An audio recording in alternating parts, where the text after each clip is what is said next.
the clown that's in the audience, that's in the cheap seats, don't worry about what they're saying. But once you start to worry about what everyone's saying, it starts to reflect a lack of trust in the audience itself. Hi, my name is Damon Brown of DamonBrown.net. My main thing is helping you as a side hustler, a solopreneur, also a non-traditional entrepreneur. Today we're going to talk about Brene Brown, one of my favorite people, particularly when it comes to emotional intelligence, and the 5 people you should give a shit about. This is so important. I saw her speak at my first TED many years ago. Saw her in person. I didn't know who she was, and I was just blown away. I remember it was a conversation happening, and I told everybody just to be quiet because I had to focus on what she was saying. She said this at one of her TED Talks. I can't remember if it was this one or one of them that I saw later on. It is so powerful, so important, particularly if you're struggling with showing up as yourself and you're worried about what other people think. I come to you every Monday, Wednesday, and Friday with the Bring Your Worst show. It's at 11:30 a.m. Pacific Standard Time, Vegas time. If you want to subscribe, you can do it for free. Click the link below, or you can go to youtube.com/BrownDamon. And yeah, share it with people that you care about. Give a thumbs up. Pass it around because as I'll talk about in other videos, as well as in this video, if we build a community, then it makes it a lot easier for us to make impact in the world. All right, let's get into it. One of my favorite things that Brene Brown has ever said is that she was nervous about how she was going to show up. If you're not familiar with her, she has best-selling books. Again, she talks about emotional intelligence. She's down in Texas, I believe at the University of Austin, as well as with other organizations down there, trying to help us deal with shame, guilt, hidden feelings, processing those things. I am a coach. I have a private coaching practice and also work with a lot of nonprofits. And a lot of the folks that I work with are trying to deal with shame because we want to show up in a certain way, particularly with entrepreneurs, which is my specialty. We want to have this creative spark, or we have a creative spark, and we want to make an impact in a certain way. But if it's creative, that means that you're not going to be everyone's cup of tea. So self-acceptance is a really big part of the work that I do. And obviously that resonates a lot as far as with the work that Brene Brown does and why she's so important to the work that I do. So she ended up having this TED Talk. It went viral big time. She did a TEDx talk down south, again down in Texas. And I think within like a month it had 1 million views. It was one of the first, I want to say in 2013, 2012, probably earlier than that. It was one of the first major viral TED videos. I'm sure it's in the millions of millions by this point. And she was feeling a way about it because she was feeling insecure, understandably, because there's a lot of vitriol that was happening online. There's a lot of people that were criticizing her about her appearance and how she talked. And, if you have any type of online presence or any type of presence in person, because I do a lot of talks in person, particularly pre-pandemic, you're going to get criticism. Excuse me. You're going to get criticism as far as the work that you do. She has a really simple hack for that. I hate the word hack, but it applies to this. She has a small piece of paper like this. We're doing it live. I wasn't planning this. Small piece of paper.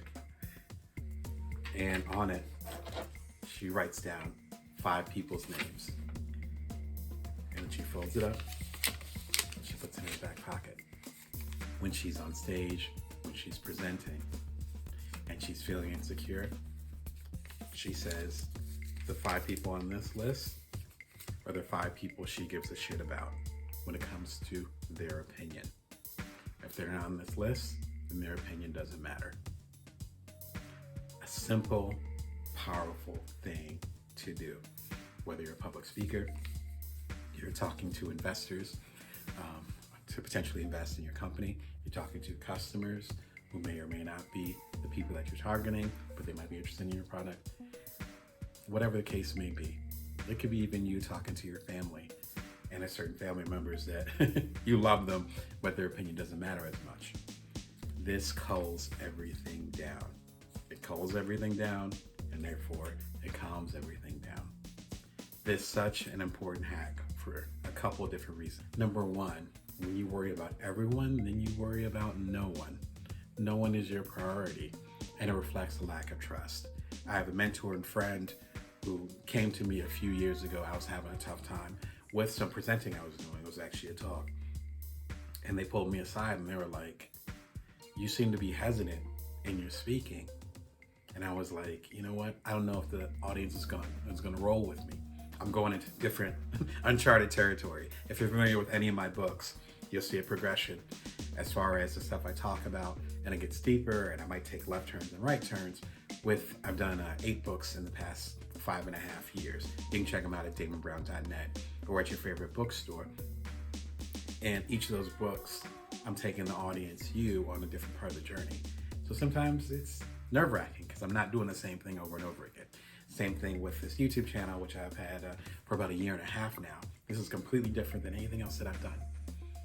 So she pulled me aside and she was like, listen, if you don't trust the audience, then the audience isn't going to trust you. If you don't trust the audience isn't going to trust you. In other words, they're picking up on how I feel insecure, how I'm nervous about how I really need all of their acceptance, every single one of them. It's like being a comedian and having one heckler just throw off your night. The heckler probably doesn't even care about your set. He's probably enjoying a drink or whatever. He's probably gonna forget about it, but he stays with you. If you focus on those 5 people that matter the most to you, for me, it'll be my partner, my wife. It will be my 2 kids. It'll be my mom. It will be a couple really close friends, more than 5. But you hear where I'm going. If they're like, yo, you're out of line, I'm like, wow, okay, I need to do better. But if somebody else says that, so it reflects, if you're not following that idea, it reflects a lack of trust in your audience. If you have these 5 people and their opinion matters the most, then it gives validity and weight to what you're trying to do. And also, in picking these 5 people, this is really important. Make sure that they're people that love you, that care about you, that want to see you shine, the people that know your desires and your dreams and want to see you succeed.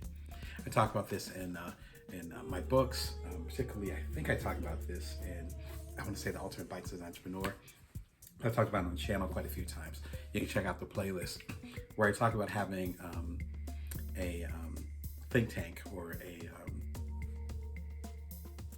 brain trust. Right, I had a brain fart while I was trying to remember brain trust. A brain trust. And these are people that love you, respect you, know your dreams, and want to see you succeed. They should be on your 5. The clown that's in the audience, that's in the cheap seats, don't worry about what they're saying.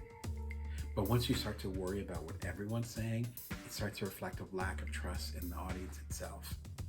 And if you're making good stuff for those people that you care about, for that audience, that part of the audience, that minimal viable audience that Seth Godin talks about, that slice that really cares about the work that you do, then you're able to make a much bigger impact. And the people that get it outside of that range, get it. People that don't. I've done 4 TED Talks. I just released my 26th book called Career Remix, Get the Gig You Want based on the skills you got. Not everybody likes my stuff. In fact, if you look online, I got some pretty bad reviews. Some of them when I was just starting out. But the book wasn't for them. That TED Talk wasn't for them. For the people that it's for, they'll pull me aside and be like, yo, that TED Talk, that talked to me. That's an extension of this 5, because I'm really working for them. So number 1, if you're worried about people beyond these 5, beyond your minimal viable audience, then it reflects a lack of trust in the audience actually going where you're actually going to be going. And if you don't trust the audience to go with you, then you're not really leading. Second of all, if you go beyond this, then it allows you to get distracted from your purpose. Why are you doing what you're doing? Personally, I'm trying to help you as a side hustler, a solopreneur, a non-traditional entrepreneur. If you're not on that path, then it's not for you. This has been the energy for years at this point. More years than I like to admit. You see the gray hair starting to come in. But because of that, I'm able to go deep with y'all. Y'all that are enrolling in the journey, as Seth Godin also says. Those of you that are enrolling in the journey, I don't have to say, go buy my book. I don't have to say, you can do this, or I'm going to change my style because you don't like it. If you're rolling with me, you're rolling with me. That's back again to this 5. It allows you to go deep rather than wide. And when you go deep, then people are going to see you. They are going to recognize you. They're going to, what Neil Merchant calls signaling. It's going to be a signal that you represent a certain culture, a certain tribe, a certain community. And in doing that, they're going to roll to follow you, to work with you. But if you're trying to please everyone, then you're going to please no one, particularly yourself. Luckily, I learned this early on when I was trying to do things that were appealing to certain people, or I get tough feedback. I try to change up the style. But the people that really wanted to roll with me, the people that I was really trying to impact, they liked the stuff that I was doing. That's all that matters. And that becomes the foundation. And I'm going to tell you what, as I've talked about in previous episodes of the show, as you get more prominent, you start to get known for certain things. If you're not genuine to what you really care about and impacting the right audience, then the money is going to start coming in. The fame is going to start coming in. The notoriety and the ego is going to start getting involved. And if it's not the direction you want to go in and you're trying to please everyone, then you're going to be stuck.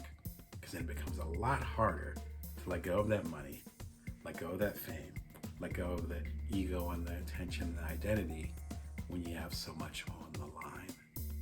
So do it now. If you're starting your business, figure out your 5. This becomes a foundation for your entire career. It definitely is the foundation for mine.